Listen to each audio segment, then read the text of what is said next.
Olá, caríssimos irmãos, muito bem-vindos ao canal da Paróquia Nossa Senhora das Graças. Estamos fazendo essa série catequética sobre a Sagrada Escritura e hoje nós vamos partir para a primeira aula a respeito do Pentateuco. Nós vamos dividir o conteúdo do Pentateuco em duas aulas. A aula 7 vai ser em duas partes, primeira parte e segunda parte. Hoje nós estamos, então, vendo a primeira parte do tema do Pentateuco. Nas aulas precedentes, viemos fazendo todo um percurso introdutório à Sagrada Escritura. A partir de agora, nós vamos partir para o conjunto dos livros Pentateuco, livros históricos, livros proféticos, sapienciais e assim por diante. Mas antes de nós iniciarmos a nossa aula, nós vamos fazer a nossa oração. Em nome do Pai, e do Filho e do Espírito Santo. Amém. Oração ao Espírito Santo de São Paulo VI. Ó Espírito Santo, dai-me um coração grande, aberto à vossa silenciosa e forte palavra inspiradora, fechado a todas as ambições mesquinhas, alheio a qualquer desprezível competição humana, compenetrado do sentido da Santa Igreja. Um coração grande, desejoso de se tornar semelhante ao coração do Senhor Jesus. Um coração grande e forte, para amar a todos, para servir a todos, para sofrer por todos. Um coração grande e forte, para superar todas as provações, todo o tédio, todo o cansaço, toda desilusão, toda ofensa. Um coração grande e forte e constante até o sacrifício quando for necessário. Um coração cuja felicidade é palpitar com o coração de Cristo e cumprir humilde, fiel e virilmente a vontade do Pai. Amém. Divino Espírito Santo, iluminai-nos e conduzi-nos. Em nome do Pai, e do Filho, e do Espírito Santo. Amém. Bom, vamos lá então na nossa primeira aula sobre o Pentateuco, a primeira parte. Eu sigo para estas duas aulas, a primeira e a segunda parte, estas duas obras. Chave para a Bíblia, de Wilfrid Harrington, já é um livro bastante antigo, mas reeditado, e sigo também Joseph Scharbert, Introdução à Sagrada Escritura. Na verdade, esse volume que eu tenho aqui é um volume que eu mandei refazer a paginação dele, porque já era um volume bastante usado e a capa se soltou, as páginas estavam se soltando, então eu precisei refazer a encadernação do livro. Então, essa capa aqui foi uma capa recolocada, mas é um conteúdo muito bom, é bastante condensado, resumido, por ser um livro de uma edição já mais antiga. Em certa medida ele está ultrapassado, mas também esse aqui do Harrington. Todavia, o conteúdo que ele tem é um conteúdo bastante interessante, que já nos ajuda a compreender bastante bem a Sagrada Escritura, num todo, como um todo, e, de modo particular, os temas concernentes ao Pentateuco. Então, vamos lá no Pentateuco. Nessa primeira aula, eu usei mais o livro do Harrington, que é bastante conciso e bastante objetivo ao tratar do tema. O Pentateuco, ele é o conjunto dos primeiros 5 livros da Sagrada Escritura, que na Bíblia hebraica chama-se Torá. A palavra Torá é uma palavra hebraica que, vertida para o grego, foi traduzida como nomos, lei. Porém, ela é mais do que lei positiva. A palavra hebraica Torá significa aliança de Deus com seu povo, consignada ao povo eleito por meio de Moisés. Este conjunto de livros é composto de Gênesis, Êxodo, Levítico, Números e Deuteronômio. Foi como a lei do povo escolhido que o Pentateuco foi reconhecido com autoridade pelo povo de Deus. Nesse texto, a narração da constituição do povo se entrelaça com as condições da escolha divina, ou seja, as suas leis. Por ser o povo eleito, por ser o povo escolhido, havia para esse povo condições colocadas por Deus. O plano central da obra e a ideia unificadora do Pentateuco se resumem num pequeno credo que o israelita recitava ao oferecer as suas primícias no santuário. Esse credo, como nós temos o nosso credo, creio em um só Deus, Pai Todo-Poderoso, Criador do céu e da terra, etc. O credo israelita era o seguinte: meu pai era um arameu errante. Aqui, o credo israelita já nos conecta com a história de Abraão. Meu pai era um arameu errante. ele desceu ao Egito, ali residiu com poucas pessoas.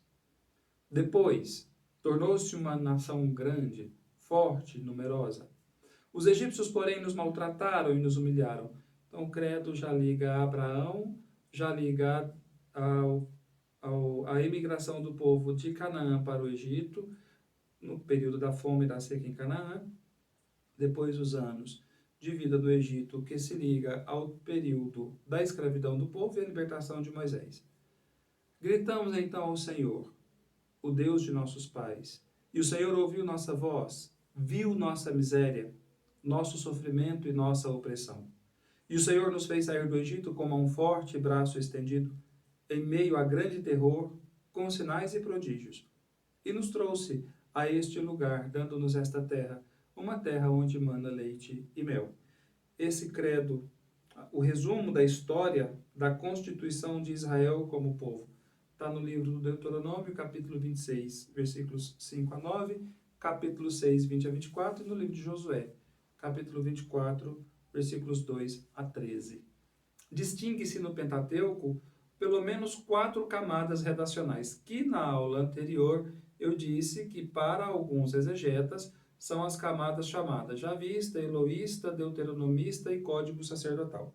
Outros autores, outros exegetas, dizem que essas camadas redacionais não constituem tradições, como a tradição javista, por ter o nome de Javé no texto, a tradição eloísta, por ter o nome de Elohim no texto, a tradição sacerdotal, por ter sido composta pelos sacerdotes do período do exílio que eram ligados ao profeta Ezequiel, e a tradição deuteronomista do período de Esdras.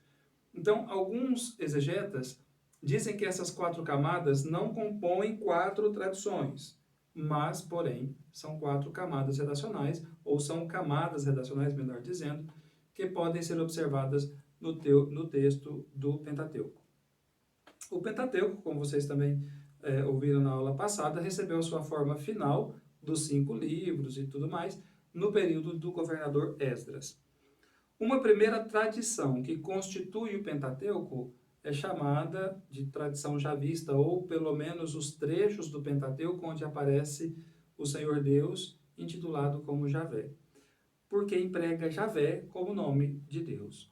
A primeira narração da criação é dessa tradição, diz o Hamilton, é uma tradição que demonstra um estilo vivo, colorido, de delicada percepção psicológica. Basta ver a narrativa do pecado e da queda. Todavia, esta narrativa se transforma em uma história de salvação mediante estupendas intervenções da providência divina. Deus salva Noé, conduz Abraão a Canaã, traz Jacó de volta, exalta José no Egito, liberta Israel, guia o povo no deserto. Então, é uma tradição viva, onde Deus atua muito fortemente e muito presencialmente na história do povo. O único material legislativo da chamada camada javista do Pentateuco é Êxodo 34. Esta tradição formou-se mais ou menos no tempo do reinado do rei Salomão, por volta do século X, e deve ter sido redigida em Judá, por ser benevolente com o reino de Judá. Então veja, esses trechos devem ter sido redigidos por volta, devem.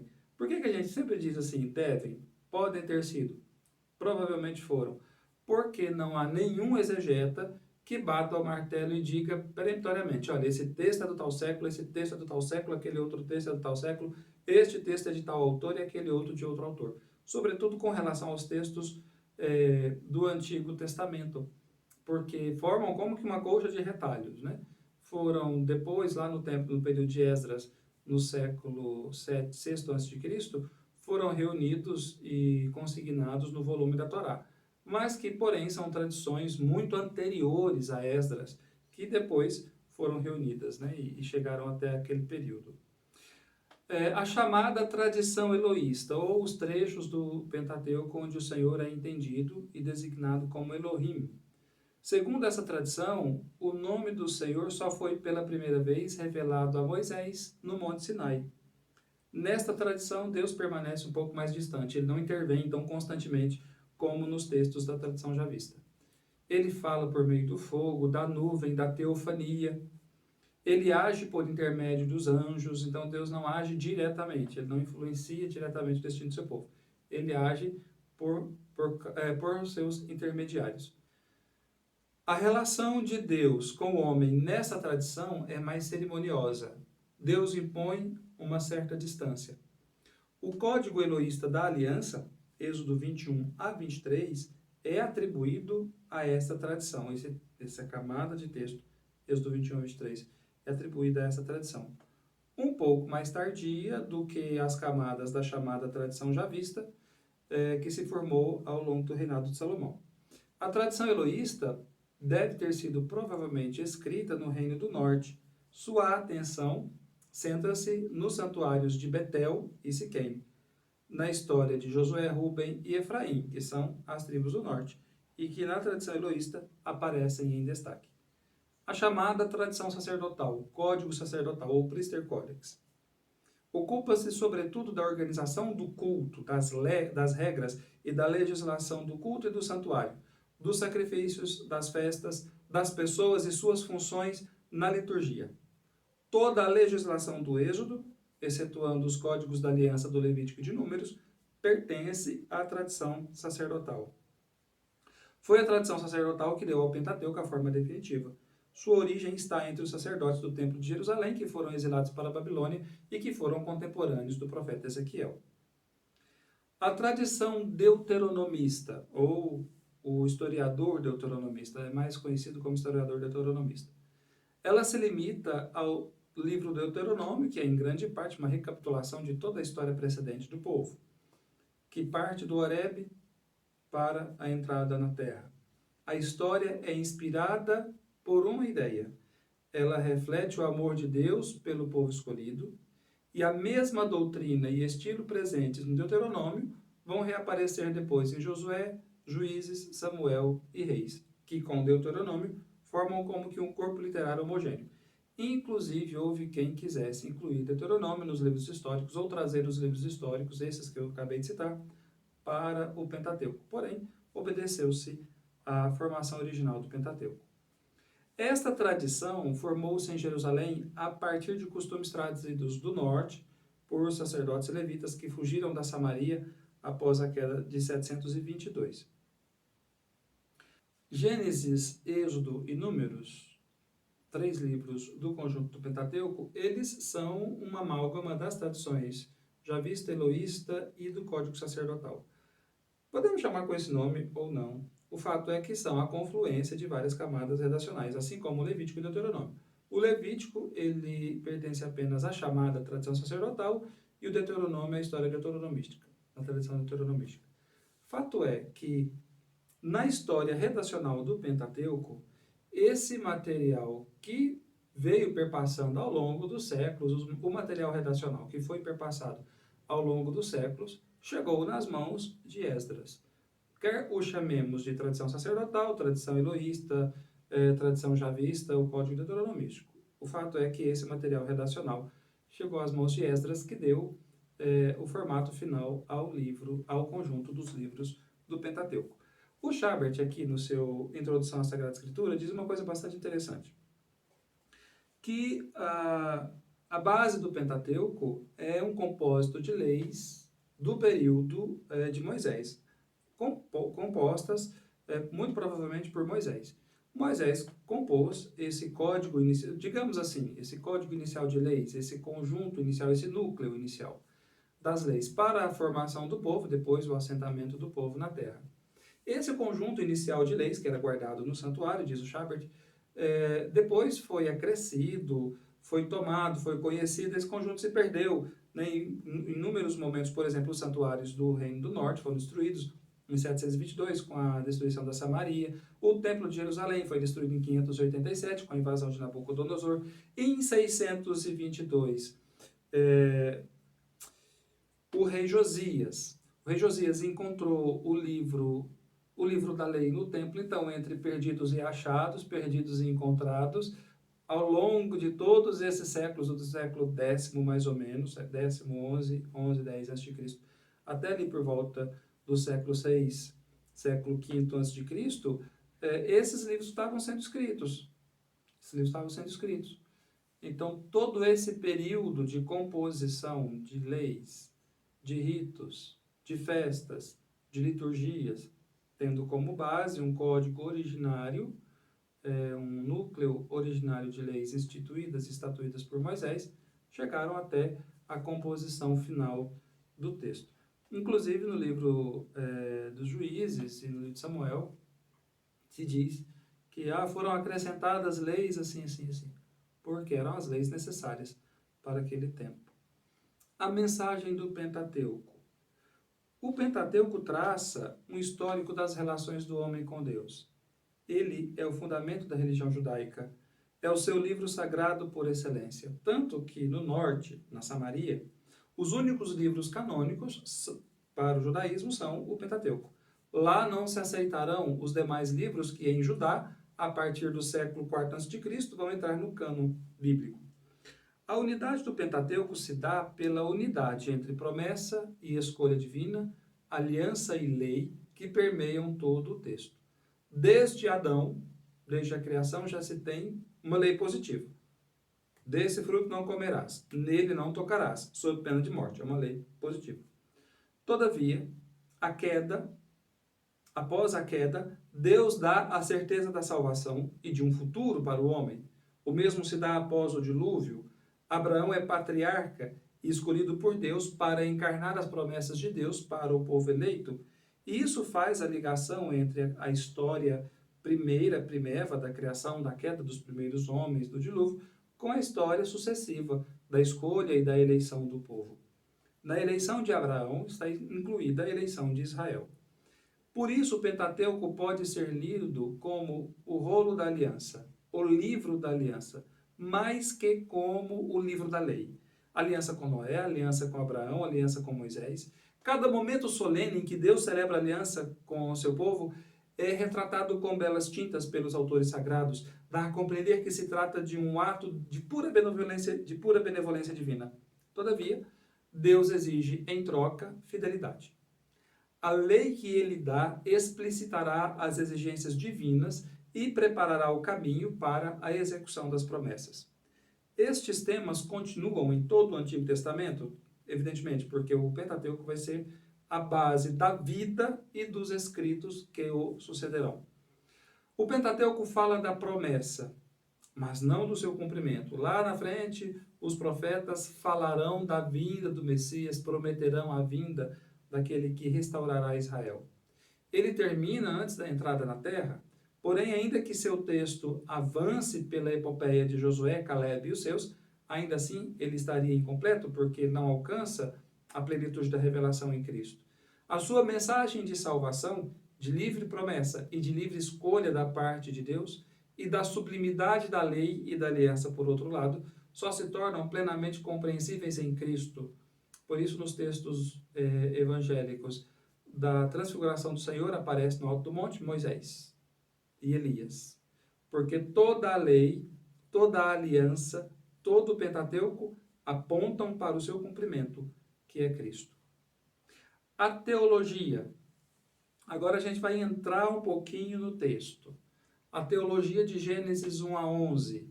Depois, se você puder tomar sua Bíblia e ler a primeira parte do Gênesis, e geralmente os exegetas separam essa parte do restante do livro do Gênesis. Essa parte é chamada de proto-história, ou primeira história, ou a história que veio primeiro. É um conjunto separado do restante, porque depois do Gênesis 12 para frente começa a eleição de Abraão, a escolha de Abraão, a aliança com Abraão, a escolha do povo e a formação do povo sucessivamente. Então, nós vamos entrar na primeira parte do Gênesis, Gênesis 1 a 11, a teologia desse conjunto de textos.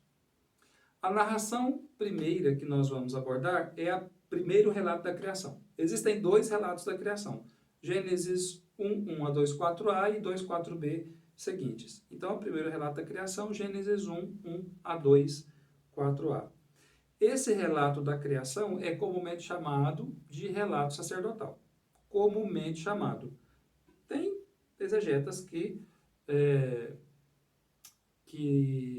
já rechaçaram, né, as chamadas tradições do Pentateuco, como eu dizia anteriormente.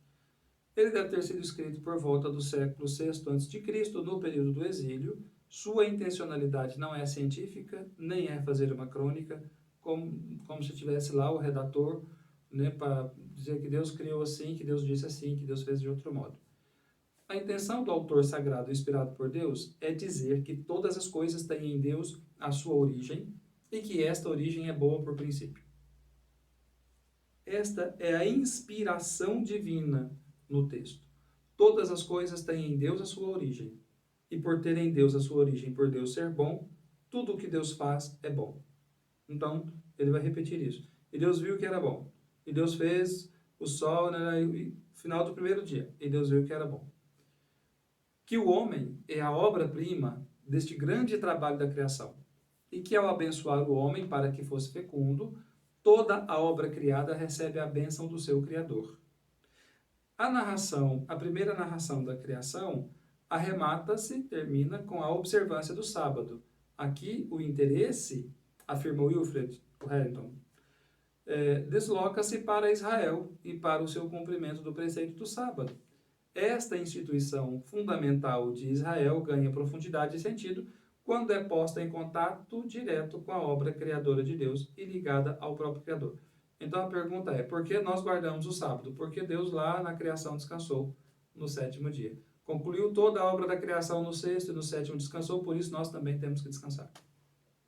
Em um contexto no qual o povo estava em um outro país, que possuía uma outra religião, que é o período do exílio, e que anualmente representava a sua cosmogonia da criação diante de todos, porque assim era representado o mito do Enuma Elish, que era o relato da criação do sol, da lua e das estrelas, era para o povo judeu o período do exílio um perigo de perder a própria fé em um outro país, com uma outra cultura e com uma outra religião. Então, a catequese oral, feita sobretudo pelos profetas e pelos sacerdotes de Israel que estavam no exílio, ajuda ao povo perceber a superioridade do seu Deus face aos deuses babilônicos. Ainda no que diz respeito ao primeiro relato da criação, nele não há uma narração da queda, como na narração do segundo relato, né, do 2.4b a 6. Wilfred Harrington afirma a progressiva diminuição do tempo de vida do homem como uma deterioração constante vista em relação ao progresso do mal. É um sinal que a bênção inicial foi abrogada. Muitos perguntam isso, né? Por que Noé tinha 900 anos, Matusalém tinha 600 anos, outros tantos tinham 700 anos, e depois a quantidade de anos que eles viviam foi decrescendo, até o salmista dizer assim, que os mais fortes chegam a 80, né? A maioria de nós vive menos que isso, e a maior parte desse tempo é ilusão e sofrimento, e passam depressa, e nós também assim passamos. Por que acontece essa diminuição do tempo de vida do homem? O Harrington diz que é em virtude da deterioração constante da vida do homem por causa da queda e de um progresso constante do mal. É uma percepção teológica que o texto nos faz ter. Por que um tinha 900, outro 600, outro 300, outro 120, outro 80, Por que o homem decresceu? Por que a vida do homem decresceu? Porque o homem foi infiel ao Senhor seu Deus, não cumpriu a aliança, não foi fiel à sua lei, aos seus ditames, aos seus mandamentos. Então perdeu a bênção original, que era uma vida vivida em plenitude, no paraíso, em harmonia com o seu Senhor. O dilúvio é a prova da corruptela da humanidade. Só Noé fora considerado justo, e sua epopeia, a epopeia de Noé, chega ao clímax na aliança que Deus faz com Noé e que encerra uma promessa divina de nunca mais voltar a destruir a terra. No relato da criação de Gênesis 1, Deus deu ao homem a faculdade de comer os vegetais. Ele podia comer tudo que estava no jardim, os vegetais. Após o dilúvio, Deus permitirá o abate de animais para o culto e, consequentemente, para o consumo humano. O autor do relato sagrado quer resguardar a absoluta autoridade de Deus sobre toda a vida. E, por outro lado, ele quer salientar que a origem do sacrifício, como instituição religiosa fundamental em Judá, está ligado a primeira criação, aos relatos da criação e da queda, como uma oferenda gratuita a Deus, em virtude de Deus ter livrado a família de Noé da destruição do dilúvio. Na narração dita como já vista, podemos chamar assim, ou dar outro nome, ou o segundo relato da criação, 2:4b a 6, o autor inspirado por Deus consegue escrever no século X, período do rei Salomão, com uma visão teológica segura sobre o plano de Deus para a humanidade.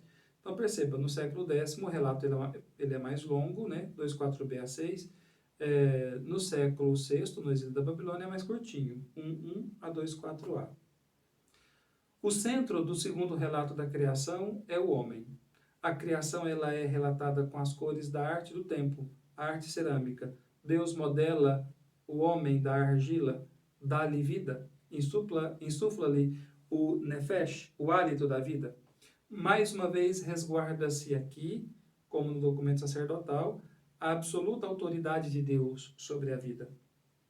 Do desfile de animais diante do homem, o homem vai lhes dando nomes. O autor sagrado deixa entrever a incompletude do homem para depois introduzir a criação da mulher. O homem vai dar nome aos animais, mas não encontra em nenhum deles uma auxiliar que lhe corresponda. Não encontra em nenhum dos animais uma correspondência. Seu objetivo é mais profundo. Havia uma tendência universal na antiguidade de relegar a mulher à categoria dos bens móveis e de considerá-la decididamente inferior ao homem. E era assim toda a cultura da antiguidade. Porém, para apresentá-la como um ser de natureza idêntica ao homem, criada em igual dignidade do homem, o autor sagrado descreve a criação da mulher, em termos figurados, como feita do homem, feita de uma parte do homem. Uma verdade que o homem é forçado a reconhecer quando abre os olhos. Esta sim, é osso dos meus ossos, é carne da minha carne. Ela é, portanto, no sentido mais pleno, a auxiliar que lhe serve perfeitamente, aquela que lhe corresponde. A correspondência que ele não encontrou em nenhuma outra parte da criação, ele encontra naquela que é sua semelhante, naquela que é igual a ele.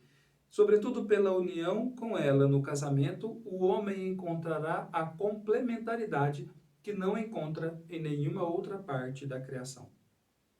Todo o relato da criação descreve uma harmonia entre o Criador e a criatura e as demais criaturas, entre o homem e a mulher, e com todo o restante da criação, e entre estes e Deus. Porém, o autor sagrado logo introduz o relato da queda. Saímos daquela bela harmonia do paraíso e já vamos entrar no drama da queda. O objetivo central do relato da queda, Gênesis 3, finalzinho do capítulo 2, início do capítulo 3, é mostrar a desarmonia ocasionada pelo pecado de desobediência a uma ordem direta de Deus. Para o autor sagrado não há uma humanidade abstrata, mas o homem concreto. Então quem peca é Adão e Eva e não a humanidade como um ente abstrato. Homem e mulher concretos abrogam por sua própria decisão uma ordem divina positiva. Mas escondem-se porque ficam envergonhados.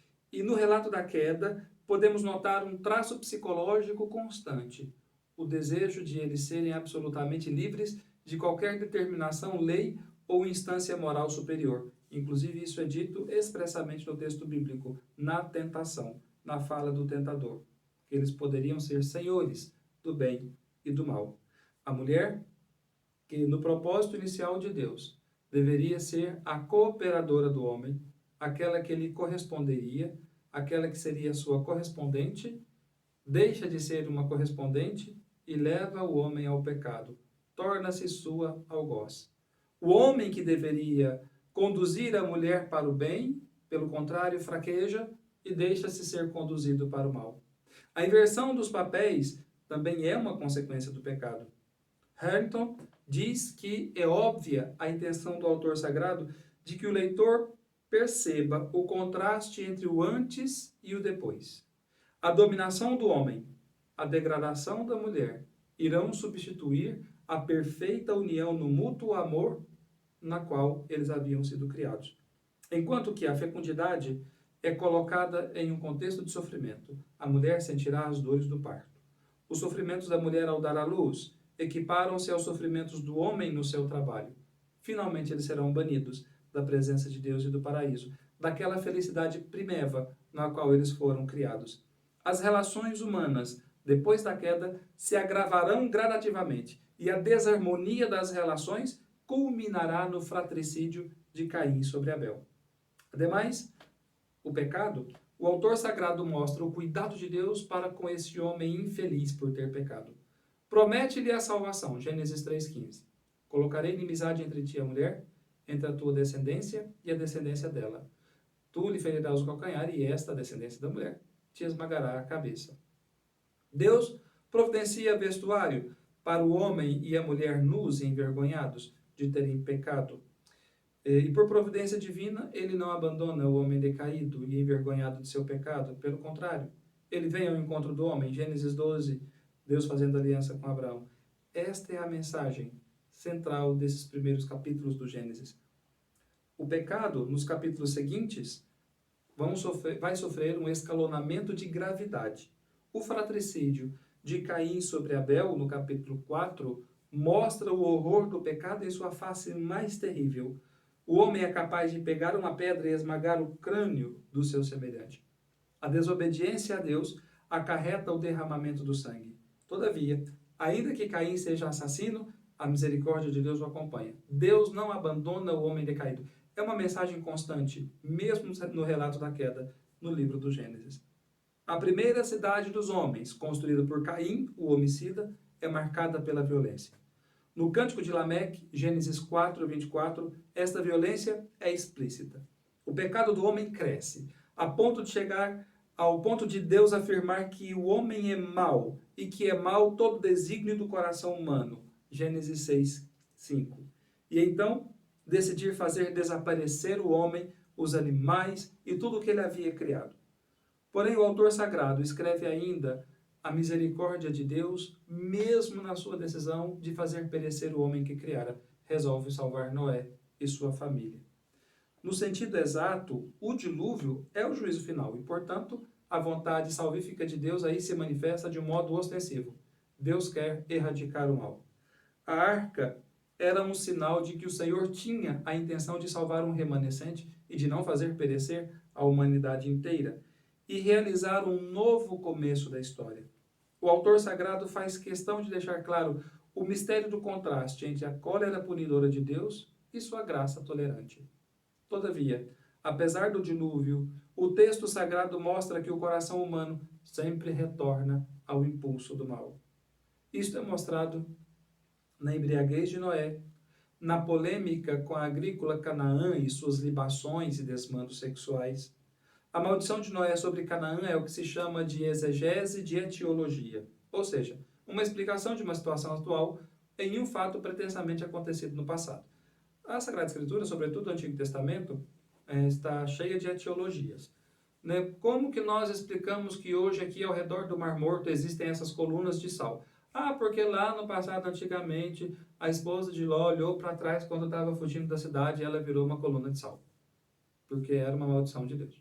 Então, o que é uma explicação etiológica? Explica-se um fato presente, rememorando-se um acontecimento do passado, sendo ele histórico ou não. Outra etiologia é a história da Torre de Babel. Como explicar tantas nações e tantas línguas ao redor do mundo? Além do mais, explica Wilfred, é uma explicação popular do nome Babilônia. De onde vem o nome Babel? Era uma explicação popular do nome Babilônia. Todavia, o autor sagrado usa essa tradição popular, de domínio público, e certamente uma tradição oral, para demonstrar mais uma vez que os homens, no seu afã de glória, pela unidade e pelo desenvolvimento político e pelo seu desejo de poder, voltam-se contra Deus. E ilustra como, mais uma vez, como lá no começo, a rebelião inspirada pelo orgulho e pela soberba acaba em inapelável confusão. Desta vez, a palavra do julgamento parece ser palavra final. Deus decide espalhar os homens e fica por isso mesmo. Todavia, o autor sagrado não deixa a narração da história sagrada cair num caos desordenado. Eis que Abraão é chamado da multidão de nações para que nele sejam benditos todos os clãs e povos da terra. Então, a dispersão de Babel, todos os povos se dispersam com suas línguas, com seus costumes, com suas culturas, é curada na eleição de Abraão. Ao leitor, parece uma justaposição com a narração do dilúvio. Ou seja, duas histórias colocadas lado a lado. O que é uma justaposição? Duas histórias colocadas lado a lado, geralmente contrastantes, para que o leitor leia e tire ele mesmo a conclusão daquilo que é a intenção primeira de Deus. Como no dilúvio, Noé foi escolhido por Deus para ser o depositário de uma promessa. Na aliança com Abraão, ele é escolhido por Deus para ser o depositário de uma promessa. Então, Noé, Abraão. A história primeva, diz Wilfred, não findou numa desconsolada tristeza. Gênesis 1 a 11. O homem pecou, teve a expulsão do paraíso, o escalonamento e a gravidade da violência, da injustiça e do pecado. Isso tudo poderia descambar numa tragédia. Uma tragédia para o homem, numa tristeza sem fim, num caos absoluto. Pelo contrário, o autor sagrado faz com que nós percebamos a manifestação da graça salvífica de Deus já nas primeiras páginas. Lá nos primórdios da história sagrada, se entrevê o fim que nosso Senhor Jesus Cristo revelará. E esse elo firme entre a história primeira, ou a primeira criação, toda a história sagrada, todo o desenvolvimento da aliança de Deus com Israel, e a plenitude dessa aliança, na aliança definitiva, em Jesus Cristo, é o desenvolvimento natural da revelação de Deus que culmina em Jesus. E mais, poderíamos dizer, toda a história sagrada da criação até a consumação dos tempos, porque ultrapassa o período histórico em que Jesus viveu, morreu e ressuscitou, da criação até a consumação dos tempos, é um único plano misericordioso de Deus. E a Sagrada Escritura nos faz olhar para isso com uma visão ampla, digamos assim. Se nós lemos o Gênesis e o Apocalipse, passando por alguns livros, poderíamos ler ali Gênesis, Isaías ou Jeremias ou Ezequiel, um dos evangelhos, Mateus ou Marcos ou João, e depois leríamos Apocalipse. Se fizéssemos uma leitura respigada da Sagrada Escritura assim, teríamos uma visão panorâmica de todo o desejo salvífico de Deus, de todo o plano salvífico do Senhor. O Senhor cria o homem decai no pecado, o Senhor constitui um povo, esse povo que peca, que é levado para o exílio, cuja cidade santa é destruída, cujo templo é colocado em ruínas. Deus promete a salvação e a restauração desse povo. Encontra-se essa restauração do povo em Cristo Jesus, que traz a libertação para Israel e para toda a humanidade. E essa libertação depois é levada à consumação na segunda vinda redentora de nosso Senhor Jesus Cristo, para levar a história humana e a história da salvação à sua plenitude e consumação. Então, o cristão consegue ter essa perspectiva universal, digamos assim, de uma leitura completa da história da salvação de Gênesis a Apocalipse. A Sagrada Escritura abre-nos esta janela de compreensão e de interpretação. Na próxima aula, nós vamos ultrapassar Gênesis 12 seguintes e o restante do conteúdo do Pentateuco, né? O restante do livro do Gênesis, Êxodo, Levítico, Números e Deuteronômio. São duas aulas bastante curtas, mas que, porém, eu tentei traduzir o conteúdo dos 5 livros de uma maneira acessível para quem assiste. Essa primeira parte desta primeira aula, em que eu tratei das tradições, das camadas redacionais, da história, da construção do texto do Pentateuco, ela é importante para que nós tenhamos uma compreensão de que, como dizia o padre Paulo Ricardo numa entrevista para o professor Felipe Aquino, para entendermos que a Sagrada Escritura não caiu do céu assim, já prontinha, encadernada, escrita, encapada, né? Como o padre Paulo Ricardo disse, não caiu do céu de zíper e tudo. Mas que houve um processo histórico de redação e de construção que não despreza nem o conteúdo histórico, nem a cultura humana, nem a cultura do redator sagrado, mas que contém